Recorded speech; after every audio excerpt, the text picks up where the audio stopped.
sincere pleasure to bring to you the first edition of Khuddam Connect, an interactive program with the aim of providing engaging topics and inspiring ideas to our Khuddam brothers across the Calgary region.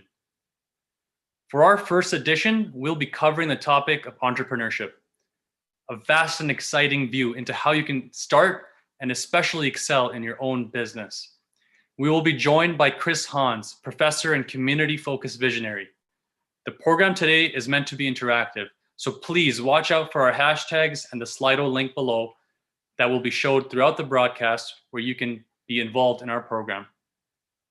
We'll also have a question and answer session after Chris's main informative session. So please have your questions ready and we'll be asking them at the end of the program.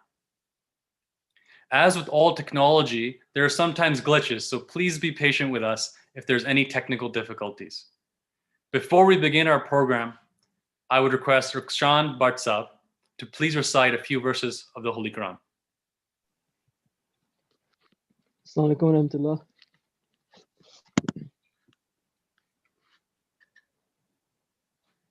أعوذ بالله من الشيطان الرجيم بسم الله الرحمن الرحيم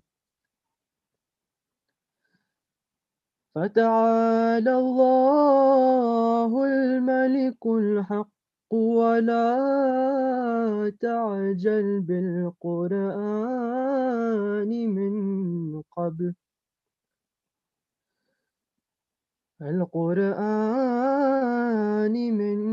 قبل أن يقضى إليك وحيه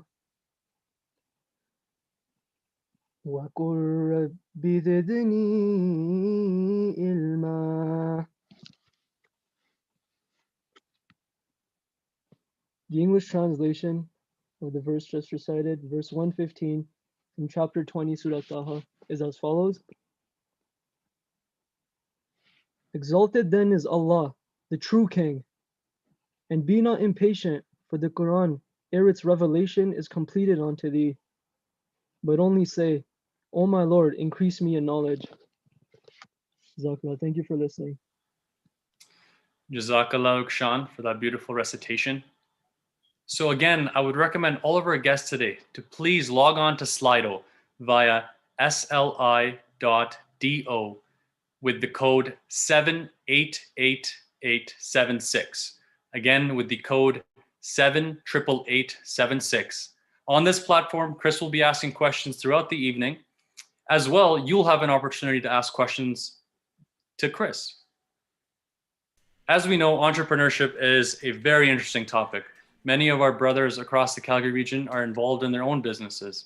And many of our young brothers, whether they're 15 or younger, or in university or college, they're looking to start their own business. So it is my pleasure to have Chris on here, as Chris is an experienced entrepreneur. He helps entrepreneurs and also teaches the subject. A brief introduction on Chris. Chris is an ideas generator capable of turning dreams into reality and a social entrepreneur. He continues to undertake diverse roles and responsibilities that bring his skills and experience to serve Calgary's many communities.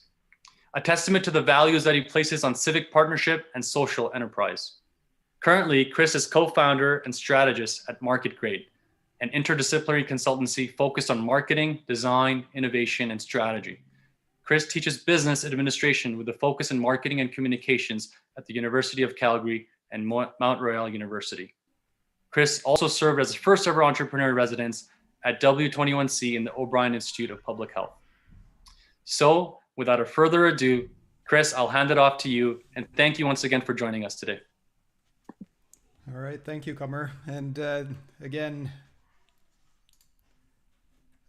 thank you as well just for having me kick off. It's been something that Akbar reached out to me. He was a former student of mine back in fall 2018. And so, one of the things that I always say is the best way to predict the future is to help create it. And, you as the future generation are the ones who are going to go and do that. So again, thank you for taking the time.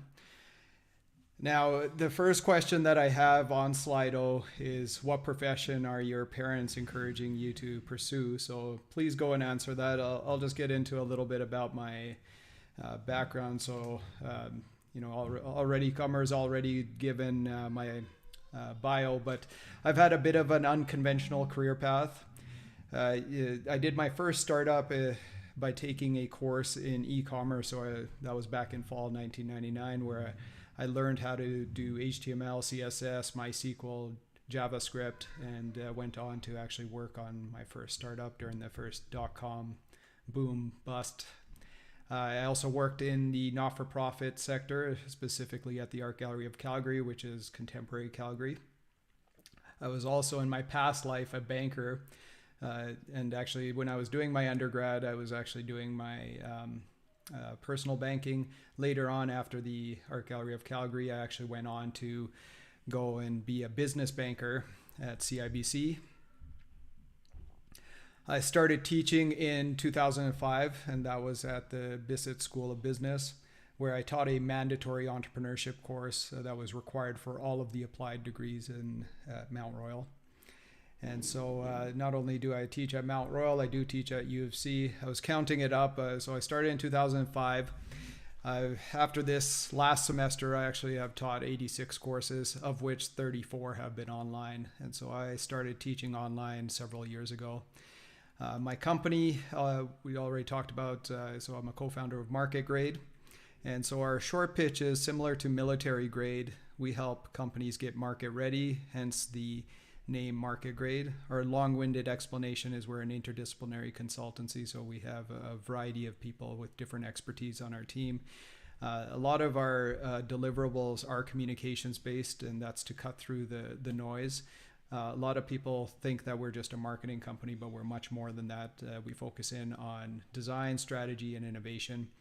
I also served as, Kummer mentioned, the first ever entrepreneur in residence at the Faculty of Medicine through Ward of the 21st Century, which is a joint initiative between Alberta Health Services and the University of Calgary. And what I did there was I actually advised doctors, researchers, clinicians, nurses, students on their innovations that they might have had and how to commercialize it. We have within our company a student-led division of our company as well called Design Access. Again, you can go and check it out on our website. This summer, I actually started up a podcast with a colleague of mine called EdTech Examined. So if you want to listen to a little bit more of what we chat about, you can go and reach out to us there. And just recently, another initiative that we've launched is called War Stories. So you can go to warstories.ca. All of this information is on my website as well. So it's chrishans.ca. So have we gotten the results, Kummer? Yeah, so we do have the results coming in. So let's see what our first questions has the results for. We are just getting them right now on our system. Here we are.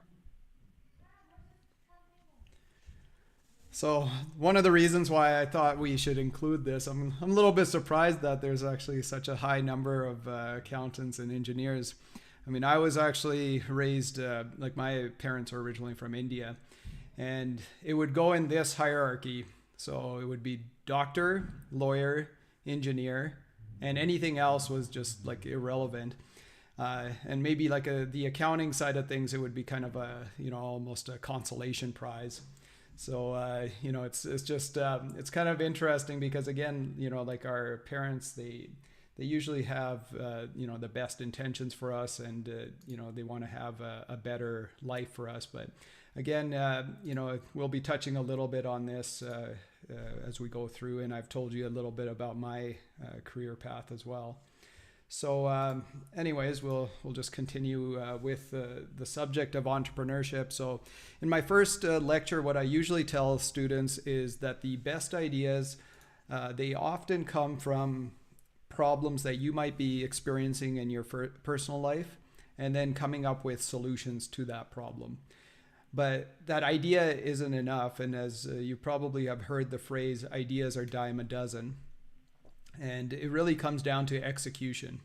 And so, I think throughout my career, I've seen a lot of people, they're even sometimes scared of sharing their ideas. And I mean, sharing the idea is part of the process as well. You got to go and test it out and so on. There's one thing that I've seen over the last 20 years, and I call it the democratization of getting into business. And so I'll just run through, like back when I did my first startup and we were focused on e-commerce, back then a e-commerce website would cost $100,000. Now you fast forward to today, a Ottawa-based Canadian startup, well, it's not a startup anymore. Shopify is actually the most valuable company in all of Canada right now. And so for as low as $29 a month, you can go and create a e-commerce website. So again, $100,000 20 years ago to, let's say, even $1,000. So this is, again, part of the democratizations that's taking place. There's also now the concept of crowdfunding. So if you didn't have the money, you can go and test out your idea, validate it through platforms like Kickstarter, Indiegogo, and actually get pre-orders to go and fundraise and start fueling your business. I mean, I think it's going to start coming to a point where you probably are even going to be able to crowdfund and raise equity. And, right now in Canada, they're still exploring some of the legislation associated with that. It used to be everything would become, focused more about the brick and mortar. So it'd be like location, location, location. Now I would argue that it's, it's all about connection, connection, connection. And especially right now, as you've seen over this past year, that physical location has even been something that isn't as necessary. And if we were out and about, all you would need is like an internet connection. You could even go to a Starbucks. You don't even need to go and buy the most expensive computer. And probably the MacBook Pro is even more expensive, but let's say $2,500. For as low as maybe $600, you need a computer, internet, idea that you might have. We also have now social media, and so there are a couple of billion people out there that you could actually tap into and promote your business.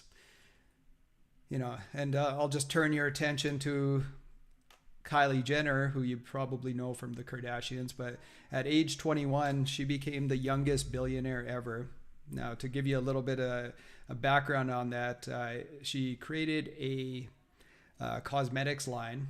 And just so you know, she actually used her own capital, hired only 6 people. And of course, with her celebrity status, she paid close to zero in advertising, leveraged the media trends, leveraged her supply partners, built a business, a brand of 1.2 billion, sold a portion of it for 600 million. And she did that all in 5 years. And actually the website that she used to go and create this platform, she didn't even know how to go and get that out and about. It was actually through Shopify. So, all of this is not just the result of fame. And I'm sure it certainly helps having that celebrity influencer status. Personally, I think even just as a prediction, there probably is now going to come a time in the very near future that you will have a one-person billion-dollar company. And, again, I think this is part of that whole democratization where you have access to the technological means. You don't need access to capital as much in terms of going and, having crowdfunding and other resources. So we'll see what happens, but you already have had somebody like Kylie, which did it with 6 people. And I think somebody will be able to do it on their own without any need for other people.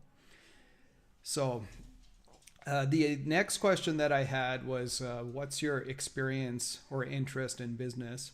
So again, turn to Slido and you can go and complete that.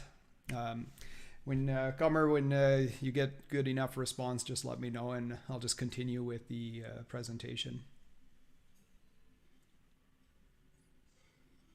So the first thing that I'll say, and obviously maybe this might even be it might guide your answers. Hopefully it doesn't, or, corrupt the answers. But I will tell you that entrepreneurship is not sexy. Everybody thinks it's a get rich quick scheme, but it's a lot of work. And I think Lori from Shark Tank probably put it best.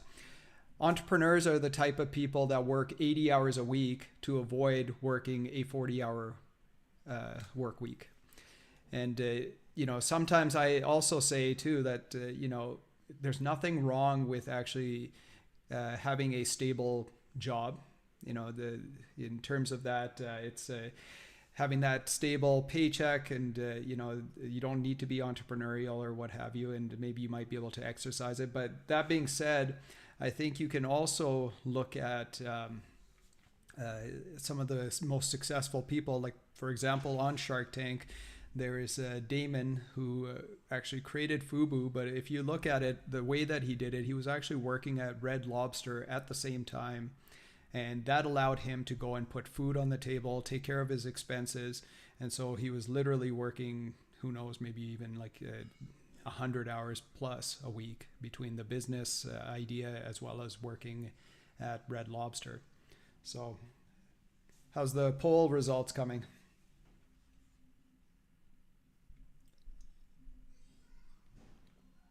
Comer, I think you might be muted. Sorry, Chris. Let's give it a few more minutes. Oh, okay. All right. Well, then is my screen still being shared? No. Now you can go ahead and share. Okay. All right. Well, I'll continue then.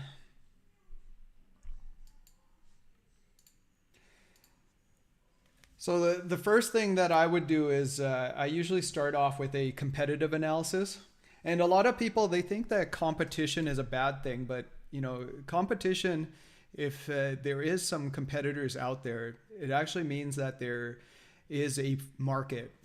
The chances of you going and coming up with the next, like, I don't know, Facebook or something that there's basically nothing that exists out there is very slim. And so, a lot of times I think you start off there and you can go and see if there is competition. I wouldn't let that deter you. And, one of the things that in business, they actually talk about this thing called first mover advantage.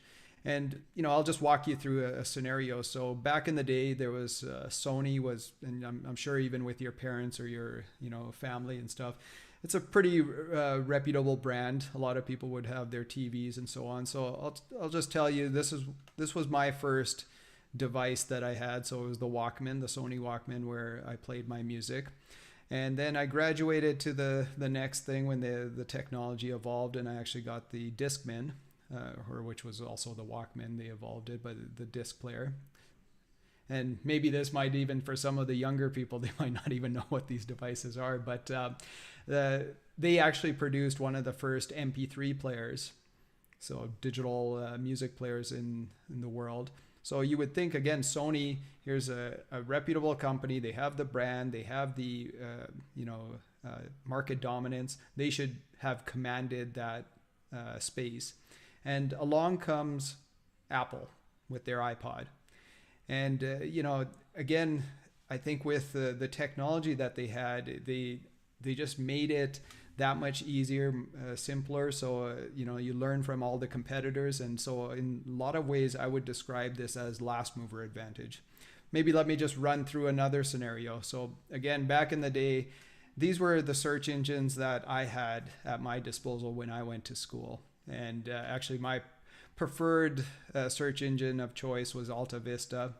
But this was the plethora of search engines that we had. I would use Alta Vista and web crawler most of the times. And then now you look at it, Google is the most dominant search engine out there. So again, this is where the people in the market, they see something that there's an opportunity that might be there, something that they can capitalize on, learn from everybody else, and then go from there. So I'm already at my next question. Have we got results for the second one? Yeah, we can for sure. We can share the results for our second one now. Okay.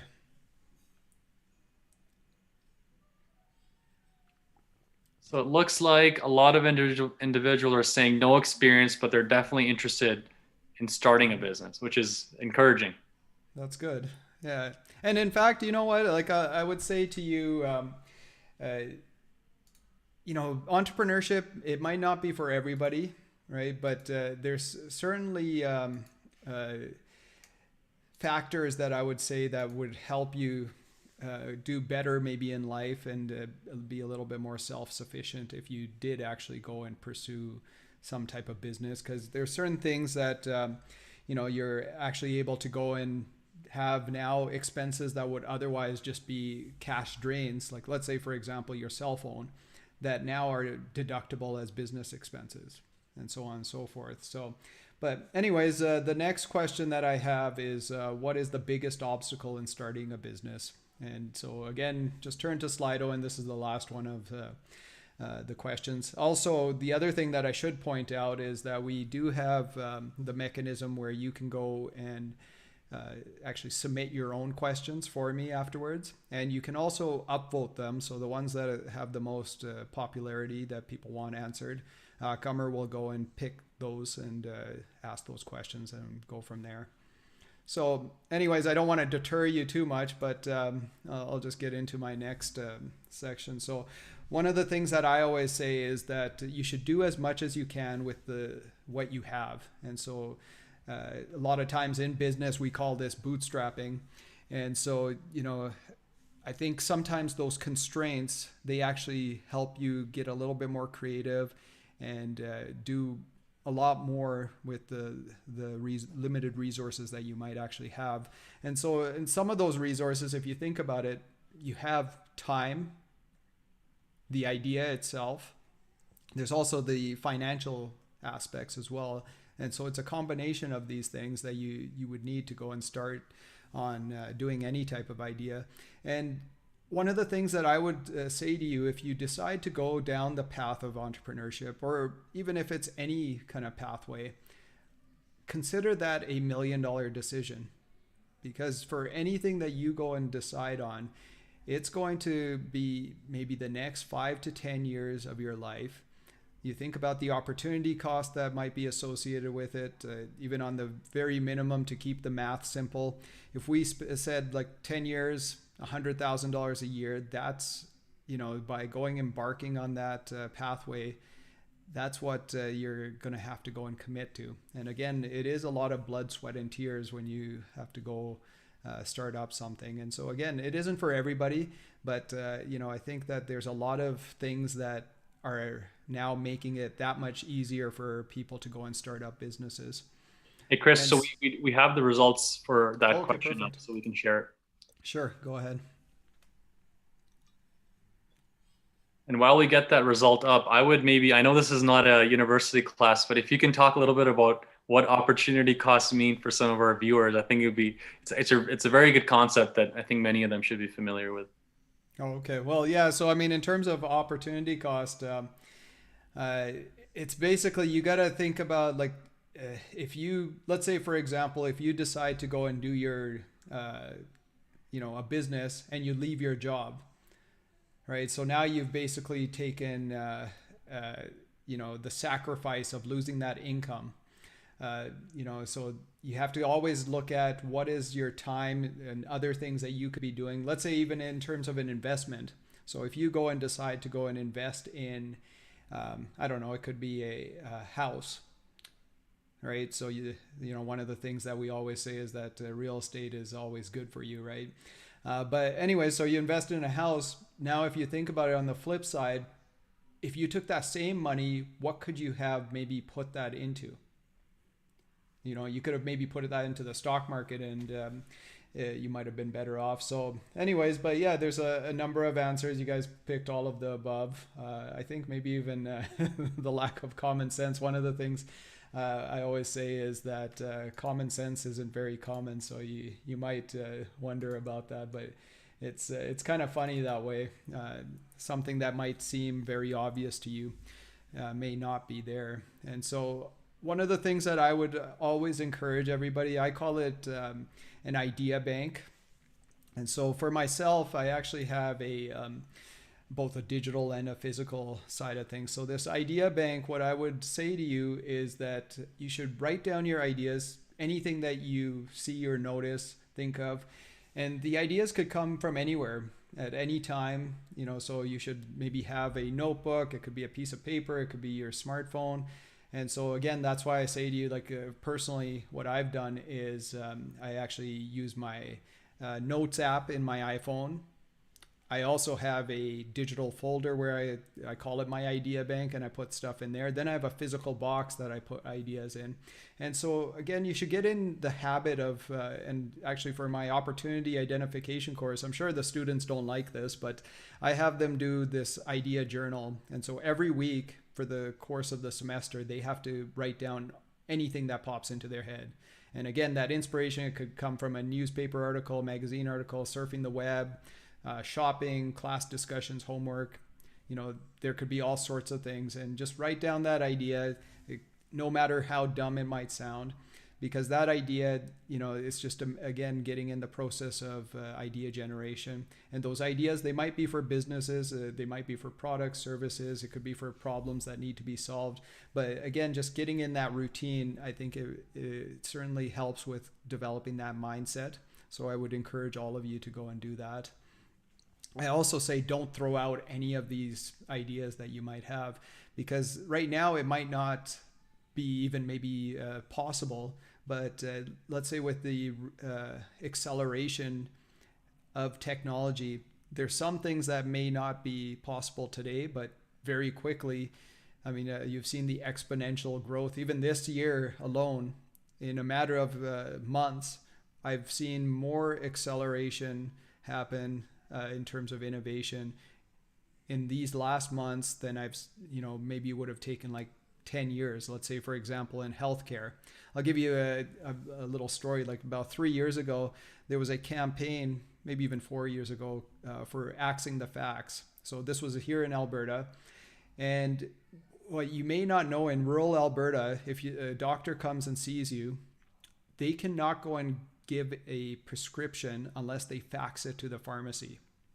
And so imagine now you have to go all the way back to your office and then send out the fax, right? And now forget about faxing. You are actually having, over video conference consultations with your doctor. And this is why I'm saying like something like that probably would have taken a decade to happen if everything was the status quo. Same thing with education. Again, now we've had to go to remote delivery, online delivery, and now you're seeing a lot of advancement there. So again, don't throw out anything, like especially with a lot of the technological advances, there might be some possibilities that, some of those ideas that you've come up with, they might actually be, possible. The other thing is, one of the things that was on there was just in terms of lack of money or what have you. And right now, I would describe that even money is not an issue, because especially there are certain programs that are available here, especially in Alberta. In a lot of ways, I think that the government, whether it's federally, provincially, even on the city basis, or if you're going to universities and so on, they're actually handing out money like candy, because what they want to do is spur that innovation, that entrepreneurship, and stimulate the economy. Especially here in Alberta, we want to go and, they keep talking about economic diversification.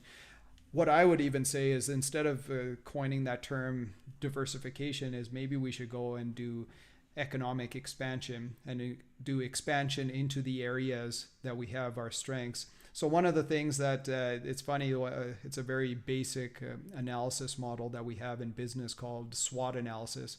And so it stands for strengths, weaknesses, opportunities, and threats.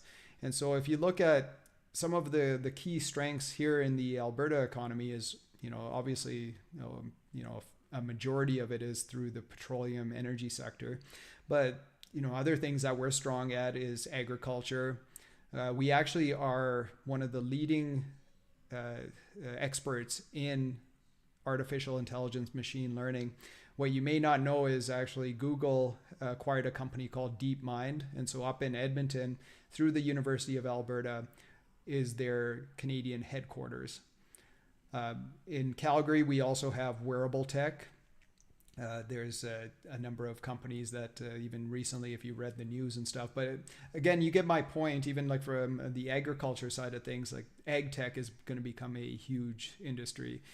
Financial technology, so fintech, clean tech from the natural resources. So again, there's a lot of programs out there that are available, and I would certainly take advantage of those.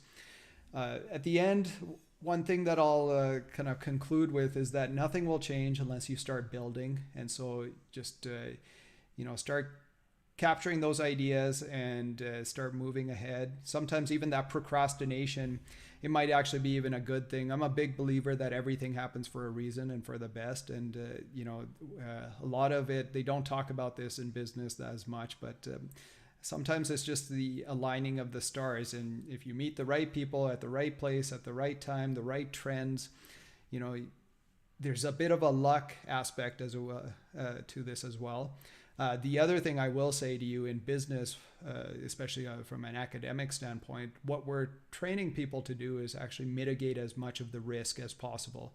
So you probably have heard of all this talk of how people are just, you have to be very good with risk and, bet everything if you're actually going and pursuing some type of venture. And what I would say is that we walk you through all the various models and mitigate as much of the risk as possible so that you don't have to go and lose a whole bunch of money before you actually proceed. So anyways, that's, again, it's tough to go and talk. I had like about half an hour that was allocated to this, but, this is a very short kind of talk just on entrepreneurship to get your feet wet. And now we'll open the floor up for questions. Again, if you need to get in contact with me, you can visit my website. My social media handles are on there, so you feel free to connect with me. Probably the easiest way is LinkedIn or Twitter. And you can also see some of the courses that I have that I'm actually teaching and so on. So anyways, I'll hand it over to you, Kumar, to go through the questions. Thanks, Chris. We actually have a very engaged audience base. I already have about 12 questions and there more are coming in. Right. So we'll definitely get into that, which is great.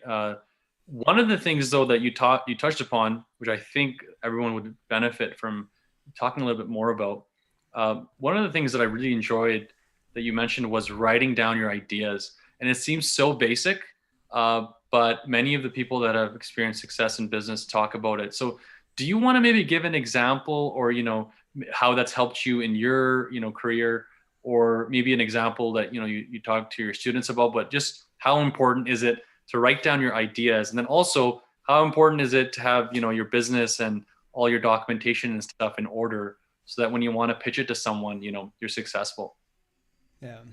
Well, I mean, in terms of those idea aspect, right? Like, I think the other thing that you got to think about is what you're interested in, right? And what, obviously one thing that they always say is that you should follow your passion. And I think that's partly a part of it is that if you enjoy something, like especially, for myself, like working, how, like I mentioned that Lori quote about 80 hours, it really doesn't feel like work because you're enjoying it. So you should find something that you actually will enjoy. But from a idea capturing standpoint, I mean, I'll tell you, like, my memory is pretty decent, but I would still encourage you to go and write something down. I even have a notebook right in my night table. And sometimes, like, I'll get an idea in the middle of the night or whatever, and I'll write it down. In the morning, I'll pick up that book and it might not even make any sense. But, part of it is you never know when those ideas are going to go and arise, right? Like you might have even heard how sometimes it just happens in the shower or what have you.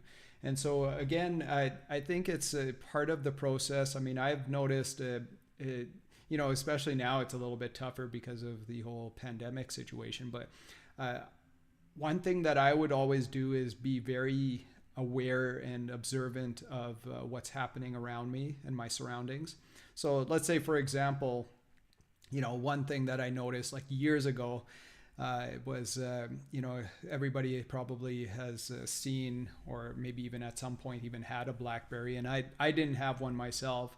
But when I had noticed one thing when I was at the Calgary Flames game here at the Saddle Dome, during one of the breaks, I just looked around and everybody had their BlackBerry, and they pulled it out and they're like one of the slang terms was it was a crackberry, right? And so everybody was just going and punching away at their keyboard. And so if somebody's observant, even just from an investment standpoint, if people are that addicted to their phones and they've cornered the market from a business business to business clientele, where most of the Fortune 500 companies were actually using BlackBerry. If you invested in Research in Motion at that time, you probably would have done very well, right? And so again, it's just being observant of what the trends are and that sort of thing. And if you look at it, like this is where Research in Motion, BlackBerry, they actually were maybe a little bit overconfident. And what happened with them is they in a lot of ways lost their market share to Apple and Samsung. And especially Apple, like they didn't think about they thought, oh, okay, well, they have their iPod, like what are they going to do? We have all these Fortune 500 companies. And really at the end of the day, the difference maker that happened there is if you, let's say here in Calgary, we have a company like Synovus, or Husky and Synovus just merged. But if your employees are coming to the IT department or even the staff, and they're saying that, hey, I don't want to carry around 2 cell phones. And I often joke, like some of our clients that we have, they actually have 2 cell phones. And I always joke with them that the only people that have 2 cell phones are usually dealers and stuff. And then they always chuckle. But again, it's one of those things that if you were mindful of that, basically at some point, the companies just basically decided that why should we go and spend $100 per employee when they have their cell phone, and now let's just go and have it interface with our network. And so that's how BlackBerry lost its market dominance, right? Getting back to your other question, sorry, it just refreshed my mind what the other question, the second part was. You know what, Chris, I think you answered the first part really well, and I'm getting more and more questions, so I'm going to let the audience Okay. ask. So right. the most kind of liked question so far is, how can we remain motivated in our entrepreneurship? Sometimes I feel passionate and motivated to progress forward, but that can fizzle out over time. Well, and see, this is part of, again, I think it's interesting that people, when I say to you, like, if you're going to go and find something, you should be passionate about it. But I think a lot of times what happens is, and I'm sure there was somebody famous that said this, right? But instead of focusing in on the solution and the end product, what you should fall in love with is the actual problem itself. And by going and focusing in on that problem, you'll, and again, if you just embrace it, you'll be that much more, motivated, I would think, to go and try to solve that issue. Perfect. Thank you. I'll move on to the next question. So one of the questions is, why should I start my own business and not jump on the Amazon bandwagon and sell stuff there? So I guess the question is, why should I just not use that platform to sell my own goods, if it's a product, versus, creating your own, web page or storefront, etc. Well, why wouldn't you do both? Yeah, that's a great question. I don't know. If you've gone and seen like with like Shark Tank and stuff, right?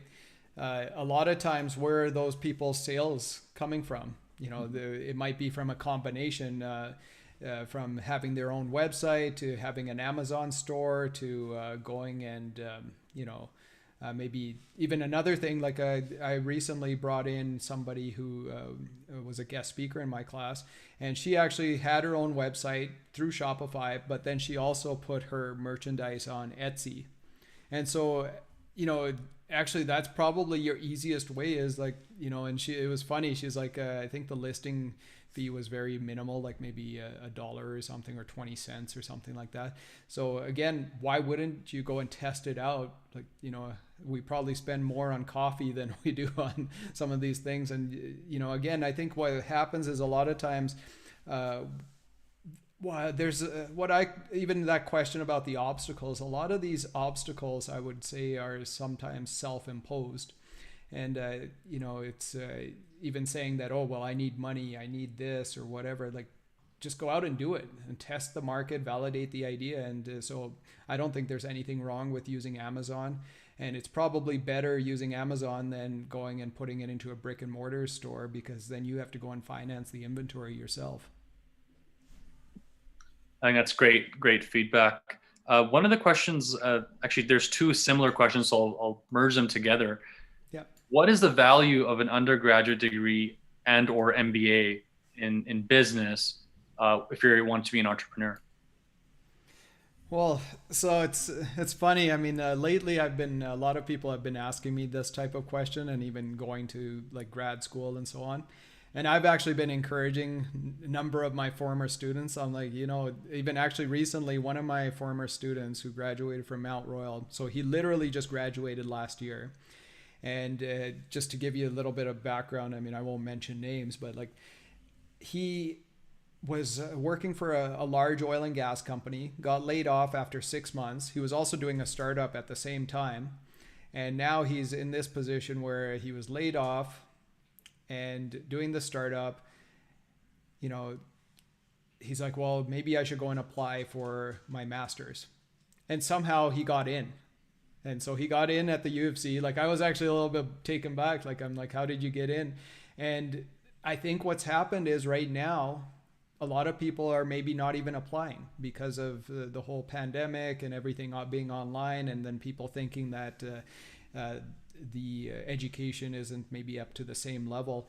And, you know, one of the things that people have always, like, I don't know, especially might be like a cultural thing. Like, my parents always said that, you know, and maybe even in your culture and stuff, like they might have said something similar, but education is something that nobody can ever take away from you. Right. And at the end of it, what I would say is that that education, it gives you options. So, you know, whether you go to school or not, I mean, everybody, they always like to go and, you know, we kind of focus in on the people who have succeeded, like let's say a Bill Gates or Zuckerberg or Steve Jobs, or, you know, dropping out of Harvard or some prestigious school and making it.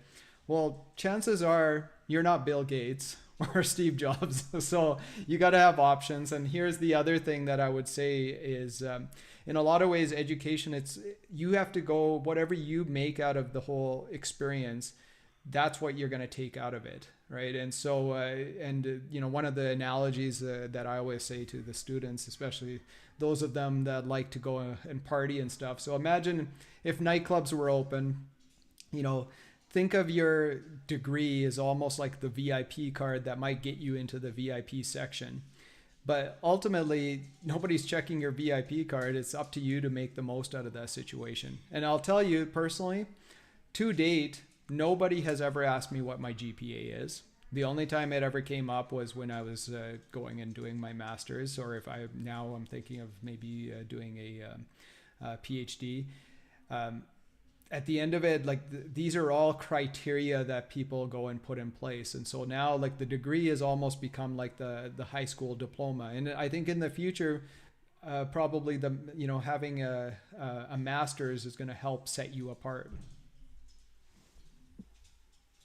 No, that's great. I think that's great feedback, especially for some of our young youth who are going into their undergrad or have just graduated.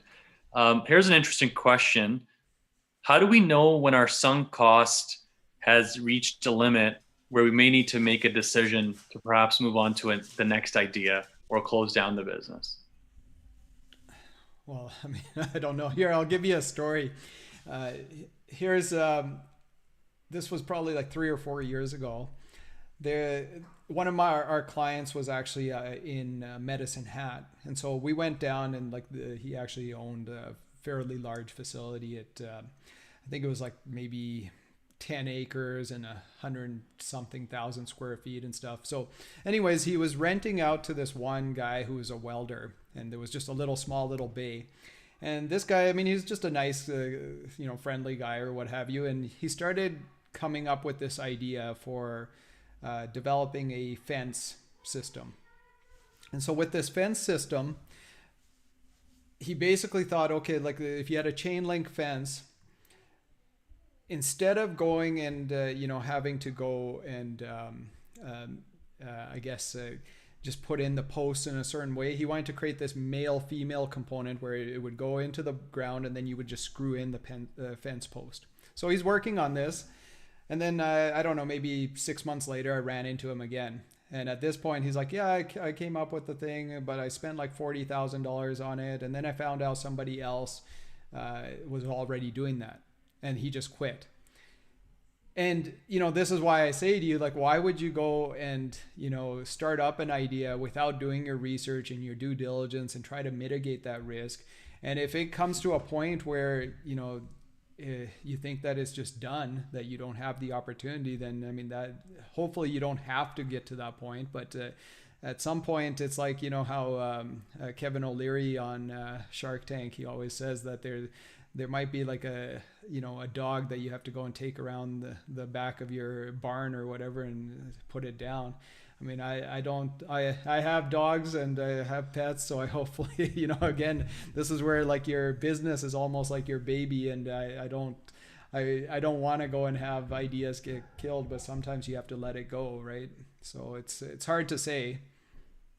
Yeah, for sure. I think on that same tone, one of the other questions, actually, this is a great segue, is how do you separate making those critical decisions in business from, some of your personal matters, et cetera? Like, how do you really focus in on your business? What are some of the techniques you've seen of people who are able to, put all their focus on their business and make the best possible decision based off all the information they have? Well, again, I think, sometimes you shouldn't get too emotional either in making that separation. I don't know if I fully understand the question, but like, one thing that you should definitely do is try to keep a bit of, even especially as you probably have seen nowadays, just separating that work from, your personal life is important, that in itself. But then even just from a decision-making standpoint, I mean, really at the end of the day, you are the business if you're the one who's starting it up. So there obviously is going to be some crossover, right? But from a work-life balance perspective, I think what you probably will want to do, like this is what I've done anyways, is I have a dedicated space. And trust me, like I've been working from home for a very long time. Like I started back in, the first time I did it was like maybe 2001, 2002. And then I went in and became a banker, and then I started doing it. So I've been going on and off, and it's one of those things that it's not for everybody, as you've probably seen, because again, there's a lot of distractions at home too, right? But obviously, it's one thing that I think in business that we don't talk about is especially beyond spending so many hours on the business side of things, you need to have the support of your family and your loved ones. And a lot of times, if you don't have that, then you're going to probably run into problems as well. No, absolutely. I think you answered that question really well.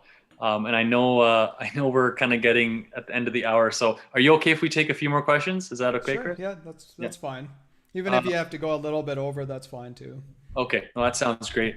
One of the questions that just came in is, as a strategist / consultant, what are some of the biggest issues that you have identified yourself in business? Some common themes? Well, I mean, I think one of the biggest things that if you look at it, throwing money at some problem isn't going to solve it, right? And that's what one of the things that I've noticed is, especially later on in your life, like let's say somebody experiences success, so and some of our clients are fairly well off. Like here, I'll give you an example. There was an oil and gas company that started up, one of the first things that they did was they went and got a lease for a photocopier. And I don't know if anybody knows, but like photocopiers are not cheap. Like it's, I think it was like $1,500 to $2,000 a month. And now you've just signed like, I don't know, it's probably a 3-year commitment for this photocopier. If it was me, I would probably go and just grab a printer from Staples and be done with it. Their next purchase was a plotter. Then from there, they went and started bringing on people, and the minimum salary was like 10 grand a month. I think on average, everybody was getting 15 grand a month. And trust me, at this point, they don't even have any revenue. So you're putting in all this money, and I think I would just go and take the lean approach, because at the end of the day, expenses don't build a business, revenues build a business. So if you're not bringing money in, it's not going to do anything for you. And so I think you should always focus in on the sales and generating some revenue before you worry about like spending. And again, I think it's part of that creating your self-imposed obstacles, because people think, oh, well, I need to have X, Y, and Z to start that business. But really all you need to do is get a customer. Yeah, I'd certainly agree. I think one thing I would add, one of the things that the trends you see in business is sometimes individuals, they experience a little bit of success and they start, buying those expensive vehicles, the large home. And sometimes that comes full circle where in times like COVID-19, where you need liquidity in your business, either you're leveraged or, you just don't have the liquidity to support potential few losses in any given month. So, would you agree that, as important it is to keep your business successful, you also need to keep your personal expenses in check and how much you put a lean on the business as an individual? Well, and see, that's where, like, if you think about it, like, look at during the last downturn, and now it's probably even, further been personified here. But, there were people that were going to the food bank. And again, don't get me wrong, like there's nothing wrong with going and getting assistance if you need it, but they were pulling up in Mercedes, BMWs. And so a lot of people don't think about this, but just because you have a nice car doesn't mean you own it. And so this keeping up with the Joneses, where you have to go and look at, like in Calgary, it's like everybody and their dog has like a BMW, Mercedes, Audi. You have to have like, these huge houses, and those are the ones that are now becoming the biggest discounted kind of properties, right? Even I was a little bit blown away. There were some people that I came across, they thought that mortgage deferrals meant that you didn't have to make the mortgage payments anymore. And I'm like, oh, no, that just means that it's being postponed. And now, like, if you don't have savings, like this is why when I described earlier, like Damon going and working full time and doing his business, that's probably the more prudent thing, because you still got to feed yourself. And I also think that, instead of going and worrying about everybody else, like, trust me, I've spent money on stupid things before. And over time, I've come to the conclusion that, the only person that you need to be impressing is yourself, and you should be going and being confident with yourself. And at the end of the day, if you worry about other people and what they think, you're never going to go and experience success, right? Like that, I didn't get to where I am just worrying about like, what people think about me. I just go and do it, right? And at the end of it, like, it's just, again, I think there's a lot of things that people will go and put in place, like self-imposed obstacles. Like, for example, I'll tell you, like in our student division, there was somebody that was working with us. And I mean, obviously that person isn't working with us, but one of the things that they asked for was a business card. And I'm like, well, do you think when we started in business that we had business cards? A business card spending, and the reason why I have nothing wrong with going and spending money on the business card, but when you're going and making that as an excuse, and so I held off, then I went and gave that person a business card, and they still didn't produce, right? And so this is again, like when you're going and putting in place these kind of obstacles, and a lot of people, especially when they're younger, I mean, I remember when I got my first business card for my startup, it felt really good, but like really at the end of the day, nobody cares. right? And even now, like it's funny, like even Akbar, one of the things that he was saying is, hey, Chris, we're going to put down all your degrees and stuff for this advertisement. I'm like, I don't really, if you want, I mean, at the end of the day, like that's why I guess you guys put the MBA there, but I don't go and advertise what degrees I have or what have you, because it doesn't matter. At the end of the day, it comes down to substance and, your actions. No, that I think that's a fantastic answer to that question. It also aligns with some of the teachings of our faith and what we're always telling about simplicity and keeping life as simple as possible. So I think that was a beautiful answer. Here's a great one for you. And maybe the person's trying to get some business ideas, which I figured would come in at some point tonight, what are the best business options in Calgary to start with a minimum investment? Now, obviously that's the best of both worlds and that probably doesn't exist, but I know you talked about it a little bit, but I guess where do you see opportunity for the Calgary market? I mean, there's a lot of things the city's trying to, go towards in terms of tech, as well as, obviously there's manufacturing, oil and gas. Everyone knows about that. Where do you see the market going in Calgary specifically with, where the province is spending its money and, what is attracting capital to Calgary? I think that'd be a great way to start that question. Yeah, I mean, see, the thing is with this this whole thing about even like the tech industry, it's interesting. Like we've had a thriving tech sector, even despite not having access to capital and investment and other things, and we have the occasional like success story here and there. And now over the last little while, we've seen a few like unicorn.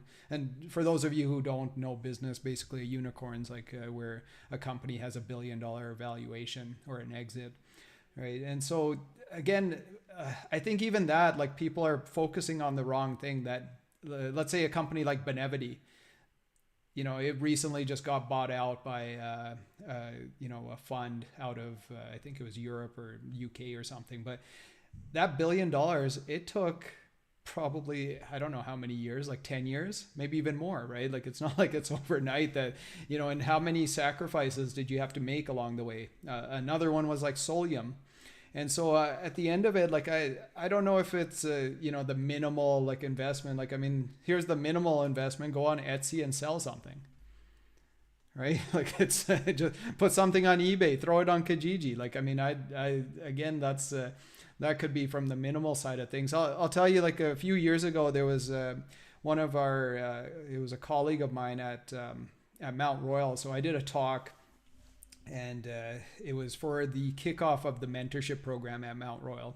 So I was up on a panel, and I found out right before the panel started that this lady, she basically started up a Shopify website.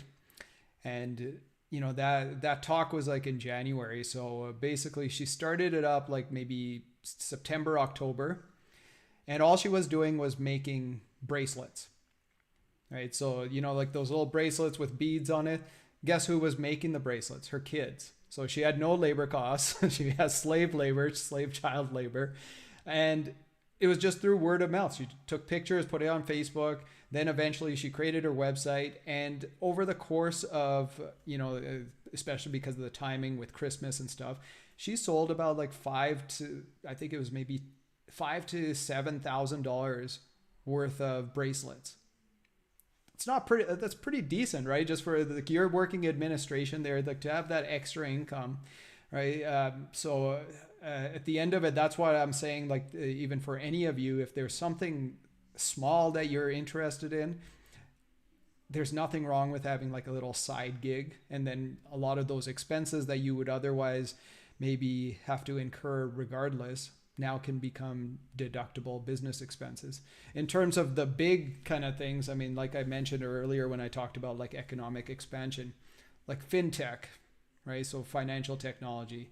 I mean, again, like this industry with banks is so outdated where, there's so much opportunity there.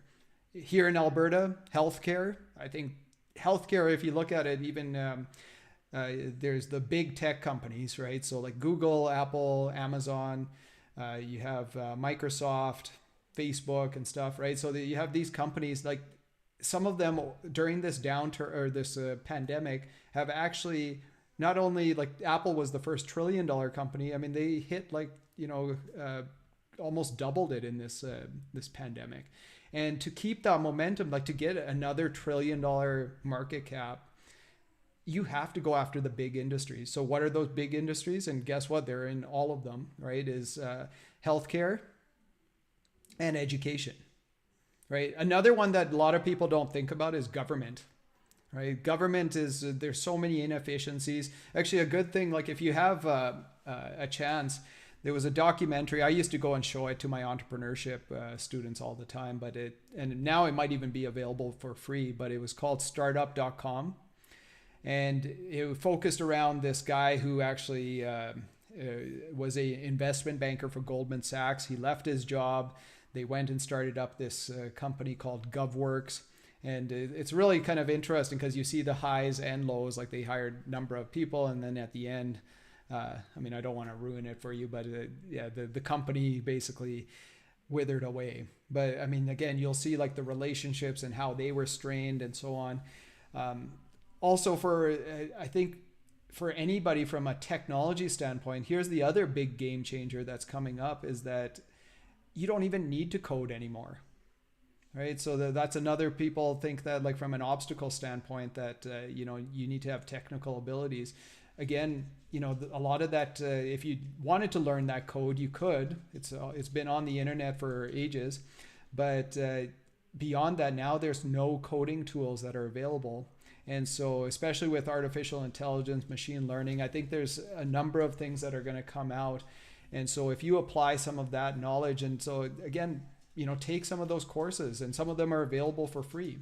Even creating like apps for your phone, like, back in the day, you would have to go and learn an iOS and create that separately, and then you would have to do your Android. Those are the dominant ones. Now there's tools like Xamarin, there's Flutter. And so Flutter was actually, here to give you an idea, Flutter is a program that was created by Google. Most people have not even heard about it.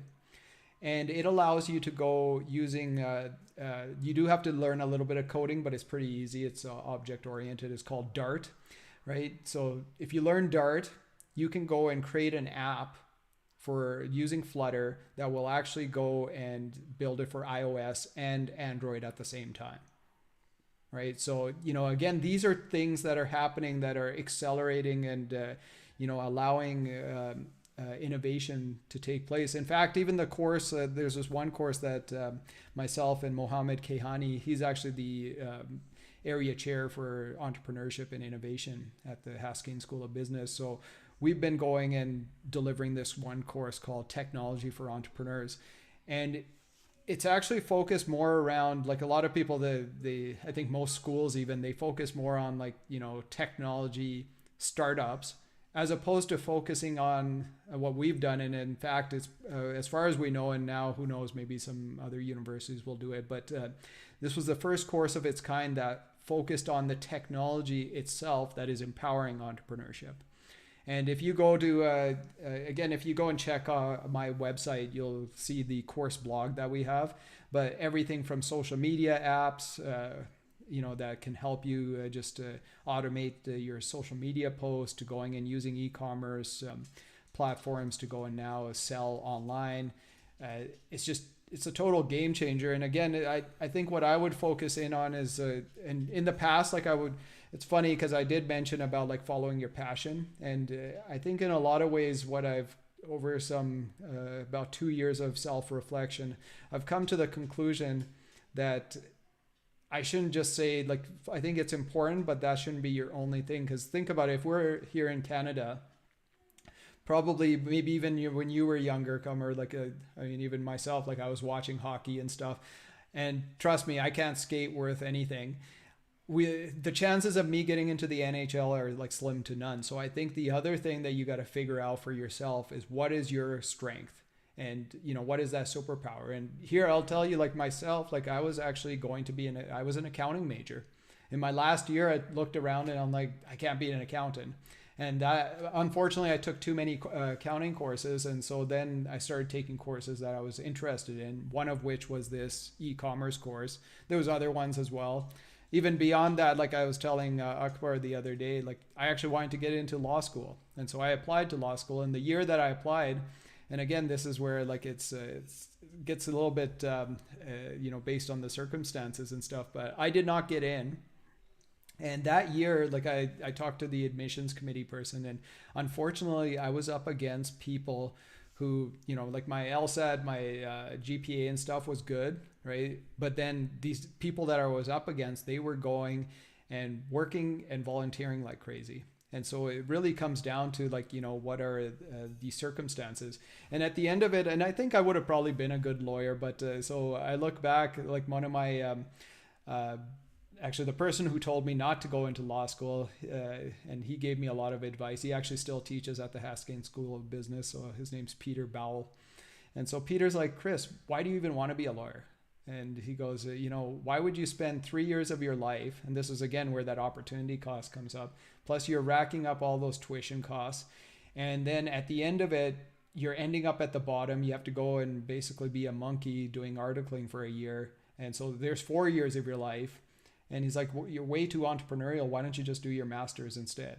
And so that's why I did my MBA instead. So, at the end of it, I think it's, figure out what your strength is, figure out like, what interests you, look at some of the dynamics that are happening here. And again, that's why I'm saying even in the Alberta economy, it could be like ag tech, it could be fintech, it could be all sorts of things. I mean, we're leaders in wearable tech, healthcare. You can look at education. I mean, there's so many things that you could focus in on, but you got to figure out that for yourself. You got to go and document, do some research, and go from there. And a lot of times, I think the biggest problem is that they'll come up with an idea, and then they might even think it's a decent idea, but then what happens? They just talk themselves out of it. They don't go and pursue it.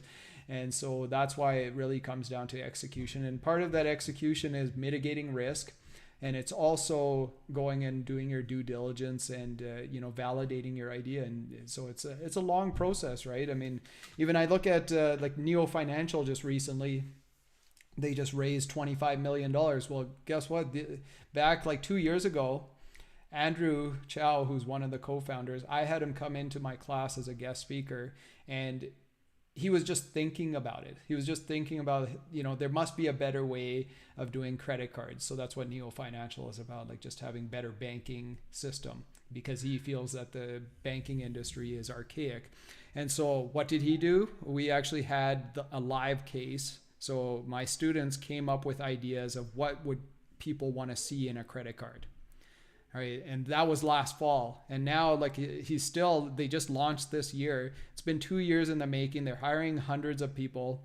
Like if anybody needs a job and you're interested, like there you go. Like just they're hiring like crazy. So, and if you're not aware, but Andrew was one of the co-founders of Skip the Dishes, and there's actually a couple of co-founders of Skip the Dishes that are actually working on that startup. And some of them have come to Calgary, and they see the opportunity, not just in Alberta, but like right across the prairies, where we can go and create something that's, can make a mark in the worldwide economy. So I think that is a very detailed answer. And I think Neo Financial is a great example of, the potential for Alberta. I think, we're kind of getting near the end of our questions. And so I would like to ask one final question before we do some concluding remarks. A lot of our members are, in more conventional businesses, such as, they own their own maybe restaurants or transportation business, some of the kind of the more established industries in the market. So not, some of them are obviously aspiring to be in that tech space, but certainly lots in that established, manufacturing industries, et cetera. Yeah. What advice do you have for them, on how they can maybe grow that extra inch in their business? How can they expand? How can they do things better for some of the industries that are, they're more mature, right? So what would you recommend as, things they could do to improve their businesses? Well, and see, again, that's where, like, look at during this time, restaurants are going to have, let's say, as an example, they're going to have a very hard time. Like, but what do you have to do? You have to go and persevere and adapt. And so I remember like one of our clients, here is one of the things, like, I mean, this is a true example. Like, we have worked with restaurant clients. We sometimes do that. And I mean, it's a super risky business. Why is it? Because a lot of times people go and get into it for the wrong reasons. And it's, you know, even just from a risk standpoint, there's a lot of expenses. The margins aren't there. It requires a lot of work. I mean, even anybody who wants to start a restaurant, like if you ever want to be a chef or something, like these people, they're on their feet like 12 to 16 hours a day, right? It's a lot of hard work. But look at, during this time, if you wanted to survive, and this was the actual advice that we gave, the first thing that I said to our client is that figure out takeaway, right? Contactless payments. Even here, we went as far as one thing that I early on, what I suggested to this client, and they actually had it was like an Italian cuisine. So I'm like, why don't you just give them kits, right? So like pizza kits, they go home and make them themselves. And especially now, like think about it, during these holidays, we can't even go and spend time with our family. Well, through video conference and other things, like you could actually go and maybe make like a meal using Zoom or FaceTime or whatever it is, right? In fact, one other thing that I even suggested is maybe you go and get your chef to put the video on YouTube with instructions on how to make it. Now, that might seem counterintuitive, but think about it. Again, you have to do, and I have this thing, my wife hates it when I go and say this, but I have this saying, zig when others zag, which is doing the complete opposite of what everybody else is doing. So if you are now in this time where you go and tell, you know, you're trying to help out the community, you're trying to go and help out like your client base, they're going to remember this stuff, that, hey, you know, that they actually gave us all this extra resources just to help us get through this time. And I think there's a big movement, even from the local standpoint. You know, we got to go and help out our local businesses. And even with that, like, I mean, there's a number of things, and it's some of it could be just basic, like just doing like social media posts and, you know, having like newsletters and other things like that. And just again, just encouraging people that way. Right. But I don't think, you know, don't get me wrong. Like I'm very into tech. All right. That's my passion.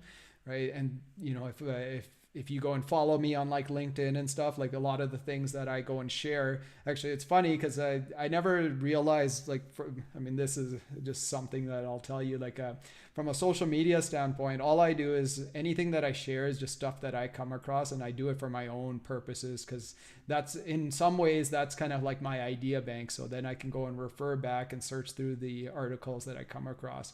But what I found over the last several years is that people, they like the stuff that I'm reading. And so then they like it and stuff. And, you know, again, it's just one of those things that just kind of like, who knows where it might end up. I mean, even recently, if you go to our war stories thing, like we actually had somebody from Tesla, like he actually worked and helped streamline their process. And I just caught him at the right time. He's worked with Bill Gates one-on-one. And I mean, Joe just, he was a super nice guy. We're even looking at trying to publish something together. Even earlier this year, we did a session with somebody who was a VP at Netflix. And, you know, again, like it's just, you know, one thing that I always figure, like, what's the worst that can happen, right? There's nothing wrong with going and reaching out to somebody. But again, with these, like, you know, traditional businesses, I think with a lot of technologies that are out there, you can go and streamline the processes, make yourself a little bit more efficient. And you just gonna kind of have to think about like other ways that you can get around. Like I think the restaurants are a good like example. Like right now, you're gonna have to shift very quickly to go and have the ability to do takeaway and delivery and other things, right? And depending on where I mean, even there was one of my students was actually this past semester, she had her family business was a cafe in Bragg Creek, which down there, I mean, chances are in chatting with her, I don't even think there is like Skip the Dishes or DoorDash or Uber Eats or anything. So I'm like, well,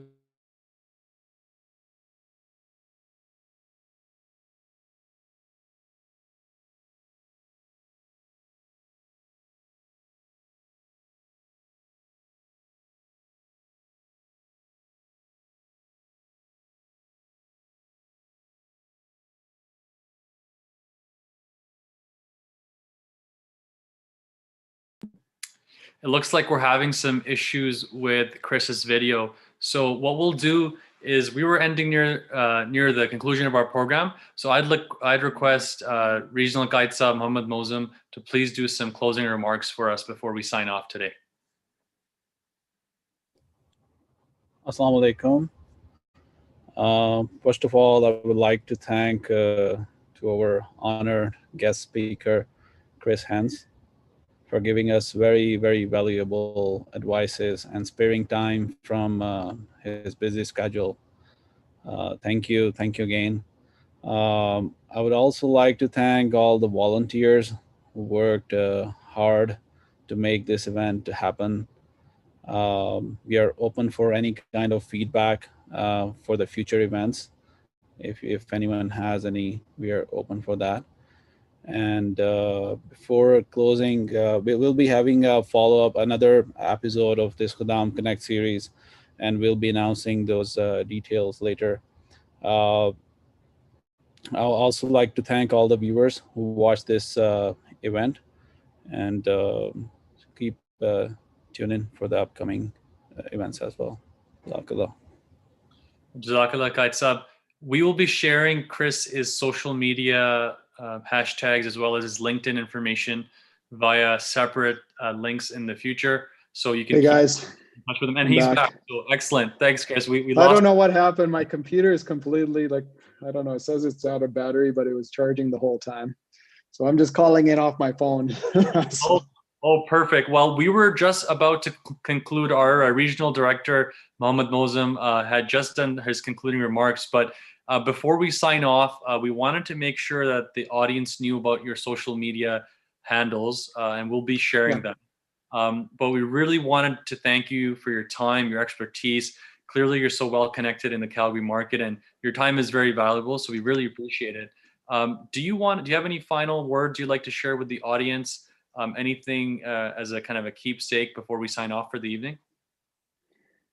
Again, like everything that I do personally, like I'll tell you, like I mentioned at the beginning, is that I say that the best way to predict the future is to help create it. So, there's a lot of resources out there that can help you go and, achieve your goals and ambitions. And, again, back when I did my first startup, we didn't have nothing.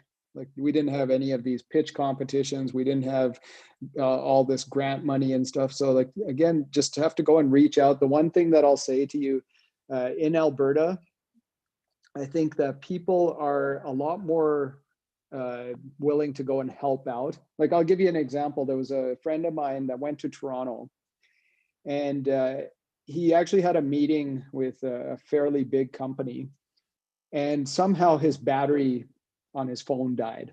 And so he asked somebody on the street, and he's like, hey, where's the directions to this company, right? This address. That person gave him the exact opposite directions. He ended up going late and getting there. And so he obviously he lost out on the contract and stuff, right? And here, I'll give you like a flip side to this. This was maybe like 2 or 3 years ago. I came across there was somebody that I met at this Inventors conference. And this lady, she was from Edmonton. And she had, because she was coming and visiting, she had 3 bags with her. So she had a backpack and I think it was like 2 duffel bags or something. And she was also an artist. And so she's at this conference, and she asked me, she's like, hey, I have to go and meet my friend at Bankers Hall. And so what I did was I said, well, my office is like half a block away, and it's on the way. How about I walk you over there? And so that's what I did, was I actually walked her over, and then she got a text when we got to Bankers Hall, and she's like, oh, my friend's over on the C train now. And so I told her, okay, well, maybe I should just walk you through, because as you probably know, like off Stephen Avenue, you have to go through the buildings to get to the C train platform. So again, I spent like maybe 7 or 8 minutes out of my time just to walk over, and I just felt bad because she had all this like extra baggage and stuff too. But my point is to you that I would not hesitate. People are probably more than willing to go and sit down for coffee with you. I mean, even look at how I told you earlier, like those people that I reached out to, like that former Netflix VP Gibb, even that person, Joe Justice, and you can go and view videos on both of them off of War Stories and on my YouTube channel as well. But anyways, I did not know them. I just reached out. And again, I take the stance that what's the worst that can happen? They'll say no, right? I'm already at that same position that they've said no, that I don't have them on the, at the table anyway. So it doesn't hurt. Don't set up, like if you think about it, when I said to you about these self-imposed obstacles, everything in this world, right? If you look at anything physical or what have you, it was created, like, let's say I'm sitting at my desk. This desk was created by, an individual. This computer, this Apple computer, which failed on me today, which I'm kind of disappointed. It was created by Apple. This was human beings that went and created this stuff. And at the end of the day, these human beings, some may be smarter than you, some might be less smart, but again, it just comes down to a combination of factors, and it's the right time at the right place, meeting the right people, going and doing something, and where you take the leap and go and make it come to life. And so I encourage you to go and just pursue what you have, but at the same time, don't be like that welder that I told you about that blew like $45,000-$50,000. You probably should cut down your costs and test out something before you make that leap. And again, there's things that you don't necessarily have to go full on. It could be something small as well, like I mentioned with just doing those bracelets or something, right? So anyways, hopefully that's a good point to end off. But again, don't hesitate to connect with me, through my channels or what have you. And again, even just people in the community, there's a number of resources that are available. I think you'll be surprised that here, as Canadians, especially Albertans, we're always, more than willing to help. And even if it's just to go and get maybe like coffee back when we're allowed to have coffee. Maybe in fact, actually, if you think about it right now, it's even that much easier because people, they might not even have anything better to do, right? And so this might be like the best time ever. Maybe people are bored, just reach out. Like, what's the worst that you can that can happen? Just I would always be respectful of people's time and stuff. Thank you so much, Chris. This has been very, very informative for us. I know there's many takeaways for me and our audience, and I'm sure you're going to have a additional captive audience on your social media. So thank you again for your time. Our regional director would also like to thank you once again, because I know your video went out. So I think I'll give him the opportunity to do that right now. Yeah, Thank you, Chris, for giving us very valuable advice. Actually, I myself learned a lot of new things. So, and yes, thanks again for sparing time from your busy schedule. And we hope to see you, the kind of response we got. We hope to see you again. So, yeah, you're welcome. Yeah. Thank you. Thank you so much, Chris. And to our audience, thank you for tuning in today. We will be holding these programs on a bi-weekly basis. So please keep an eye out for our next program. Jazakallah. Assalamu alaikum wa rahmatullahi wa barakatuh.